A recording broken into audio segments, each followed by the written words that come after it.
सवर्ण और शूद्र ये दोनों हिंदू कैसे हो सकते हैं, आज मैं कुछ बातों को आपको बताना चाहता हूं और उन बातों को सुन और समझकर आप मुझे बताइए कि क्या स्वर्ण और शूद्र ये दोनों हिंदू हो सकते हैं।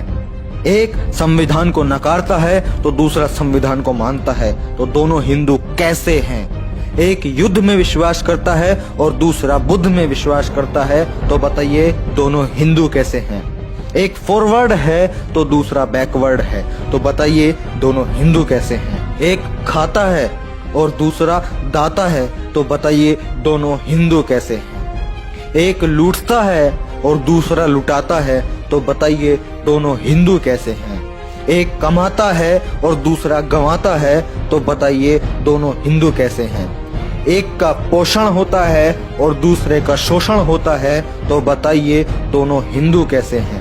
एक काल्पनिक है और दूसरा वास्तविक है, तो बताइए दोनों हिंदू कैसे हैं। एक विषमता को मानता है, दूसरा समता को मानता है, तो बताइए दोनों हिंदू कैसे हैं। एक पाखंड को मानता है, दूसरा विज्ञान को मानता है, तो बताइए दोनों हिंदू कैसे हैं। एक पूरे देश का बनता है और दूसरे को सिर्फ जाति का नाम दे दिया जाता है, तो बताइए दोनों हिंदू कैसे हैं। एक मंदिर पवित्र करता है और दूसरे से मंदिर अपवित्र हो जाता है, तो बताइए दोनों हिंदू कैसे हैं। एक पूजने योग्य है और दूसरा पीटने योग्य है, तो बताइए मेरे भाई दोनों हिंदू कैसे हैं। एक को व्यवस्था में श्रेष्ठ समझा जाता है और वहीं दूसरे को व्यवस्था में नीच समझा जाता है, तो बताइए दोनों हिंदू कैसे हैं। एक सत्ता ऐश में रहता है और दूसरा फुटपाथ पर सोता है, तो बताइए दोनों हिंदू कैसे हैं। एक होटल में खाता है और दूसरे को कचरे से पेट भरना पड़ता है, तो बताइए दोनों हिंदू कैसे हैं। एक देश पर राज कर रहा है और दूसरा गटर साफ कर रहा है, तो बताओ मेरे भाइयों दोनों हिंदू कैसे हैं।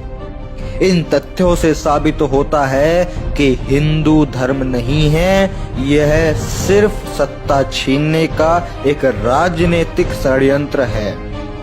क्या आपने कभी सोचा है कि हिंदू धर्म के अंदर वर्ण है, वर्णों में फिर हम शूद्र हैं, फिर शूद्र के अंदर बहुत सारी जातियां हैं, फिर जातियों के अंदर भी क्रमिक ऊंच नीच है और ब्राह्मणों के आगे सभी लोग नीच हैं। अब आप ही मुझे बताइए, अब गर्व से कैसे कहें कि हम हिंदू हैं। मेरा इस वीडियो को बनाने का उद्देश्य बाबा साहब की उस विचारधारा को फैलाने का था कि गुलामी को गुलामी का एहसास करा दो, गुलाम अपनी बेड़ियां खुद तोड़कर फेंक देगा।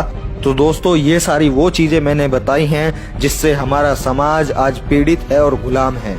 अगर आप इस चीज को महसूस करते हैं तो आज ही इन गुलामी को जंजीरों को तोड़िए और बाबा साहब का सपना बौद्धमय भारत बनाने का उस सपने को साकार कीजिए।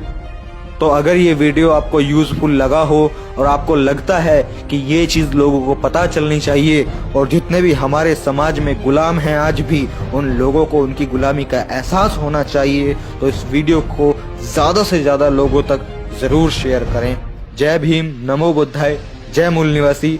मैं मिलता हूँ आपसे अगली किसी वीडियो में। तर्क से फर्क लाना हमारा मिशन। हमारे साथ इस मिशन में जुड़ने के लिए इस लाल बटन को दबाकर चैनल को सब्सक्राइब करें और बेल आइकन को दबाकर ऑल पे क्लिक करें, क्योंकि हमें लाना है सोच का एक अलग नजरिया।